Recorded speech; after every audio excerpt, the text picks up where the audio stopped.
So this is the first episode, huh? Uh-huh. My name's Jackson. I'm Linus. And Oh. we both love the NBA. We both love hot takes. Welcome to the Half-Court Report. Okay, so So we're going to dive straight into our hot takes. my first take that I brought up with him and that he agrees with now is that Hakeem Olajuwon is the greatest center ever. I think he's over like Kareem and Shaq and all them. I think he's a better peak, and he helped his team way more. Like if I watch Shaq and I watch Hakeem, it feels like I'm like watching real basketball, you know, because he's like, it's like all post moves and like his blocks are like clean and stuff. And Shaq it just looks like bully ball, and that's not like, I don't know. And I feel like you can't say that Shaq is any more athletic or strong than Hakeem is. I think he's the greatest defensive player of all time already. And then he puts in more work than Shaq. So I think he's for sure better offensively. What do you think about that? I agree with that take. You know, there'll probably gonna be a lot of people who disagree with that. Mm-hmm. Think that maybe Shaq, Kareem, or some other centers are better than Hakeem. Yeah. But I think Hakeem He carried his team like so hard, and like he's just way more skilled than Shaq, and he's like the same size. So I don't know where the argument for Shaq is, you know. I think I think Hakeem was the better defender. I think he had more skill. He was more skilled than Shaq. And they're like the same size, so But yeah. We're gonna get straight into our next take. This one we think is big. Say it. There are gonna be a lot of people who disagree with us on this one. We're about to get flamed in the comments, and that's low-key what we want. But we think that Steph Curry is better all time than Kobe Bryant. Now, hear me out. I know you guys are saying, "Whoa, that's definitely not true." But let us explain. So like Kobe, he gets like people overjudge him because he gets like he gets glazed because first of all, I'm gonna say it's because he's dead. It's because he died in like a really sad way. He gets more like respect, and then also it's just like I feel like he's more of a culture icon than he is a basketball player now, and like. I feel like Kobe, he's more known for his stuff off the court than his actual play. Yeah. But I think Steph Curry, like who would you, if you're a general manager, if I'm a GM and I can pick between Kobe and Steph and I only get one, I don't think any other GM, personally, I don't think any GM in the NBA right now would take Kobe over Steph because Kobe, I wouldn't even want to play with Kobe. He doesn't swing the rock. He just freaking shot chucks everything, and like his percentage is pretty bad. I'm not saying he's bad at basketball at all, but like Curry, maybe the best offensive peak of all time, and he can run your offense without even passing the ball. Because if he pump fakes, that's like 4 defenders on him right there. That's and what like Kobe did too, though. So like. Yeah, but Kobe would shoot that. And Curry, he would see his 4 open teammates. Curry's a better playmaker than Kobe. Playmaker, shooter, finisher. Finisher, passer. Because Kobe, I don't know. Kobe did pass. 0.2 assists. It was mainly like later in his career when Kobe. When he started to like lose his athleticism and stuff. And not just that, when he started to ball hog, that's when he started. Yeah, and I'm not saying Kobe had like as good a team as Curry for sure, but if you have a decent coach, you can make an offense around Curry. Because the offense around Curry, like, I mean, but that's our take for that one. Yep. You can disagree with us all you want, but yeah. All right, this is his take. I don't know if I agree with it yet. He's gonna have to. This is my take. I believe that the Los Angeles Clippers will not make it past the first round of the playoffs if they even make it, man. So, all right. Say why, and then I'll say why. I don't know. I don't think they're going to make it past the first round, mainly because of their age. They're the second oldest team. They have the second average oldest age behind the Warriors. Most of their stars are very injury prone, such as James Harden, Kawhi Leonard, Bradley Beal. And it's just everyone on the team is very old. And I don't think they have consistency. They don't have the consistency you see in the talent to make it past the first round. I mean, I think it's 50-50 for me. Like like he said, it is definitely true. If anybody gets injured, like if like Kawhi or Harden gets injured, like midway through the season or something like that, they're not going anywhere. But I think if they're healthy, like if most of them are healthy, they're a better team than the Timberwolves. They're a better team than the Lakers. Yeah, I think they can beat a few teams in the Western Conference. I don't think they'll make it past round 2, but I think round 1, if they're healthy, is like a guarantee. It depends on who they're going against. Yeah, it does, and it depends on how their health is. But I can see where he's coming from, but I don't think it's like I wouldn't bet on it because it really just depends on how the season plays out. Our next take, this is the one I had. So this is his take. I don't associate with this yet. Don't spoil it. Let me build it up. Okay. So, in the East, everyone's saying that the East is wide open. Oh my gosh, the Knicks are gonna make it to the finals. This Eastern Conference is so easy. Now I'm a Pistons fan, and the Pistons are in the Eastern Conference. I really want them to make it to the championship, but I know they're not. They're probably not gonna make it there. Or it depends. But yeah, they're not really a championship team right now. But I think people are forgetting how good the Cleveland Cavaliers actually are. They're the first seed. Last year they were, but the New York Knicks are a very good team, but the Cleveland Cavaliers are also a very good team, but no one's giving them any recognition. The Knicks are so, out of shape and, And this is also a New York team that had a chance to get Giannis over the offseason. And Cat's not going to get any better. Evan Mobley is only getting better, and he was just the Defensive Player of the Year. I expect Evan Mobley to have a huge breakout year this season, even though he did have one last year. I expect him to take another leap, even if that's a small one. No, it will be. He'll be like top 12 in the world end of this year. Yeah, I think this is a hot take. If I'm a GM, I want D. Mitch on my team instead of Brunson because Donovan Mitchell is still so underrated, even though he gets Donovan Mitchell. He gets more credit now, but he's way better defender, way better playmaker. The only thing, and he's not even he's still an amazing scorer. He's just better at everything else, I think Donovan Mitchell is better at everything than Jalen Brunson, other than shooting. Jalen Brunson, he has a better bag, but might be able to score better. A little bit better, but I don't know. His team is just I feel like the Cavs are way more reliable. They're consistent, and the Knicks are it's so off and on. If they win, yeah. But let me just say this: I think the Cavs are making it to the finals, and in the Western Conference. This is the craziest part. This is the craziest part. He thinks this is crazy. The Western Conference every year is hard. There's so many good teams. It's historically more hard in the Western Conference than the Eastern Conference. But I believe that the Denver Nuggets will make it to the finals. And people are forgetting the Nuggets still have the best player in the world. Even though he thinks it's Giannis, I think it's Jokic. Yeah. Well, okay. Listen. Before we get off track, let me just finish. Okay. Before we get off track, I think that the Nuggets are making it to the finals because remember last year, this is the team that took the NBA champions. This is the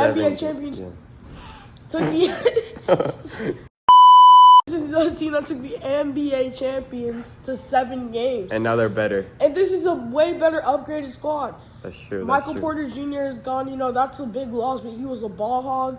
Even though Jokic, he was still able to average a triple-double with he likes to make the point on that team. and Michael Porter Jr. They got Cam Johnson on their team, who I think is a way better upgrade from Michael Porter Jr. Aaron Gordon is looking like a star. He dropped 50 on Curry's head. Oh my god. Aaron Gordon is looking very good. Yeah. It seems like his 3-point shot. Last year, the last few games, he averaged, I think, 6 points in the last 20 games of last season. Yeah, and then now he's averaging 30. So he was dealing with a hamstring injury. And now he's back. So I can see where this is coming from. He likes to bring up the point that if you switch Shea and Jokic on their teams, Jokic on the Thunder is a dynasty, and Shea on the Nuggets is the 5th seed. So, yeah, I think the Nuggets. Sorry, not 5th. Whoa, 10th seed. I believe the Denver Nuggets and the Cleveland Cavaliers will be facing each other in the NBA Finals, and gave me the Denver Nuggets to be NBA champions. So, I think it could happen. I don't know. Yeah, I don't really have a strong opinion about that. It's just kind of crazy because the West is like, I don't think OKC is going to get any worse. I don't see anybody getting like injured that much. They're not very injury prone, and like, yeah, they're only going to get better from now. But the thing with OKC, and I'm not saying this is going to be true for them, but sometimes when you win a championship, it's hard to keep that hunger to go and win another one. Mm-hmm. Especially with this generation. But one thing I want to contradict real quick is, yeah, so you said Jokic is the best player in the world. I don't know. I think on a team, you could say Jokic is the best player in the world. Individual basketball players, Giannis is just too athletic compared to Jokic. He's too good on defense. He's so good at offense and defense. He doesn't even there's no defensive scheme or offensive scheme if you're going against Giannis with a good team. It's just hope and pray that your three-pointer goes in because he's got no help right now. But I don't know. I don't think the Bucks are going to make it to the playoffs on this team. I think they might make playoffs. They're going to make it to the play-in, maybe the No, they'll be a first-round exit. No, I don't even think they're going to make it to the playoffs because I don't see Giannis on the Bucks in 2 years. No. So he might. I think he's going to stay this year, but then next, at the playoffs, he's they're going to lose, and he's like, I'm out of here. So I hope he leaves this year, February, but because I like Giannis. Because the trade deadline's in February, so yeah. The Bucks have time to turn it around, but I don't see Giannis on the team in 2 years. But anyway, let's get to next take. I don't know if this is a hot take. People say this a lot, and I think they're overreacting. I think they're overreacting. It's more like in the moment type stuff, but this is a genuine solid take. From me, I heard a while ago. If I'm a GM and I've seen every player's rookie year of all time, and that's all you've ever seen, then they would have taken Wemby first overall, and I can agree with that. So our next take is that Wemby could and should be the greatest of all time. And I don't know if I agree with this take. I believe Wemby will be the most unique player of all time, which he probably already is. When have we seen a 7-footer be able to block as many shots as he has? It's interesting because with the 3-point people are saying with the bag he has. People are he's not the best in the world yet. There are too many good players. He's 5th in the world. He's not there yet. I don't understand. What more do you want from him? What is he not doing? Right now, this season, in the last however many games, I think he's the best player in the world right now because in this stretch of games, there's nobody else is doing what he's doing, and I don't think there's anything you can expect more from him that other people are doing, And I think Wemby, he's definitely a lock for Defensive Player of the Year. He's gonna be the best defensive player of all time. If he stays healthy, that's the one thing. That's the one thing. If he stays healthy for 15 years, I would say I think he can be the GOAT. Which will be an anomaly. I don't think it's so rare for that to happen. Somebody of his size to stay healthy for that long, but if he does, I think, and he stays on this track, I think he'll be the GOAT. But I think Wemby, he's definitely gonna win Depoy, but he has to play at least 65 games because the new rule the NBA made last offseason. Yeah. They said that in order to win an award, now you have to play at least 65 games. Yeah, and last year, last season, the blood clot. Season was cut short by a blood clot. It's not even his fault. That can happen to anybody. It's a little more prone to bigger people, taller people, but he didn't even get we see how flexible and injury ready he is. So, but yeah. I don't know. I don't think he might not. It'll be hard for him to get a contact injury, but it was a big scare last season when we found out he had a blood clot because players like Chris Bosh have got a blood clot and their careers have been ended early because of that. But it seems like Wemby's just fine. So yeah. All right, our next take. This isn't exactly a hot take. It's just kind of a take because people argue a lot about the greatest scorer of all time. The top 3, top 4 generally.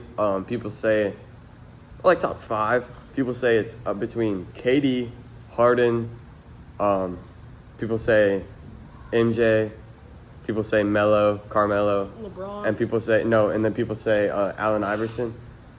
In our opinion, the greatest scorer and also, in my opinion, greatest power forward of all time is Kevin Durant, because when it's that close between everybody and their like scoring ability, like pure scoring, I'm taking the guy who's 6'11", because yeah, I know we're just talking about scoring, but also like you can't ignore his defense versus everybody else on that list except MJ. But like, I wouldn't say MJ is a better scorer than KD, because KD, he's 6'11", he can yam on people's head, and then he's got the like most consistent and unguardable move of all time, which is his mid-range. Even more than Kareem, in my opinion, because like Kareem didn't really have a mid-range shot.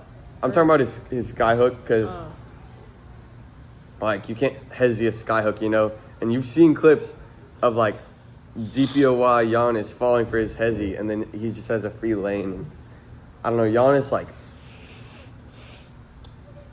yeah. KD's one of the most all-around players, one of the best all-rounder players. The only thing that's wrong with KD's game, I would say, is his mental game. Yeah, he's. It's just he likes to joke about like he lets things. People talk. He talks to the fans so much if they like disrespect him. I asked. I don't remember how it came up, but he was talking about how he would guard KD. Say what you would do. If he got put in an NBA game, he had to guard KD. If we blow up, I don't want KD to watch this, so I'm not gonna say what I said. Okay. But, yeah, you're right. KD would come after us.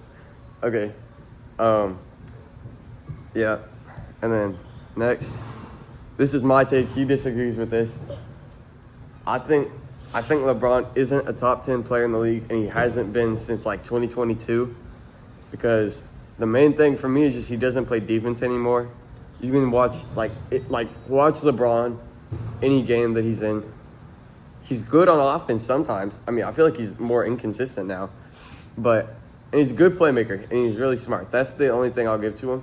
But he can't play defense anymore. He like cherry picks. Sometimes he has like little bursts of like blocks, but that's it. He doesn't contribute. He's like, people like to dog on Luka for not defending, and I understand that because he's younger than LeBron and he's in his prime. But LeBron is way, way worse on defense than Luka is.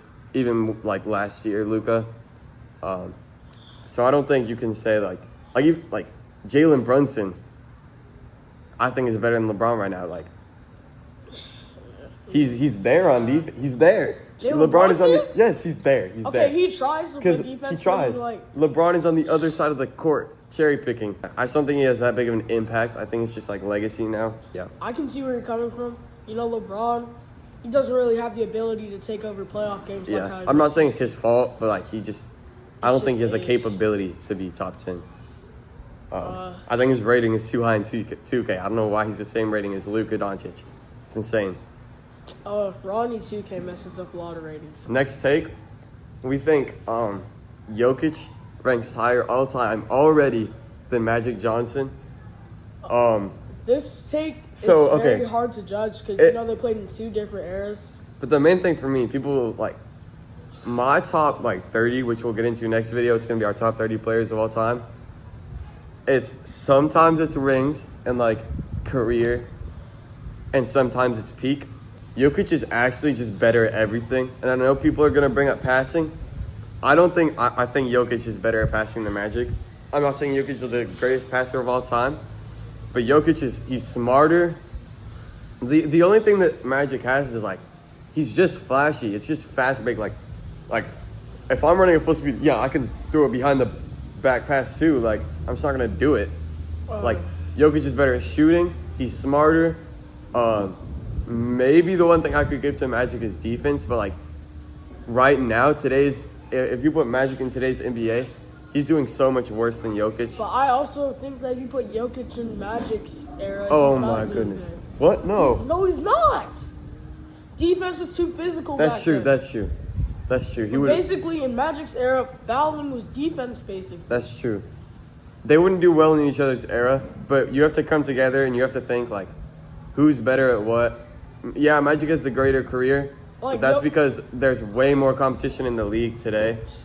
For better or for worse, some of the competition isn't some aspects of the competition isn't a good thing, all the foul baiting and stuff. But yeah, we think Jokic is just like, he had a better peak, and he's been in that peak for like so many years in a row. Yeah. But that's going to be it to wrap up our first episode. I hope you guys enjoyed. And next time, we're going to do, like I said, our top 30 plays of all time. That's going to be even more spicy than this. And also, I think it's going to look very different between us two. So yeah. I'm sure you guys agreed and disagreed with some of the things we said, but yeah. We'll see you in the next one.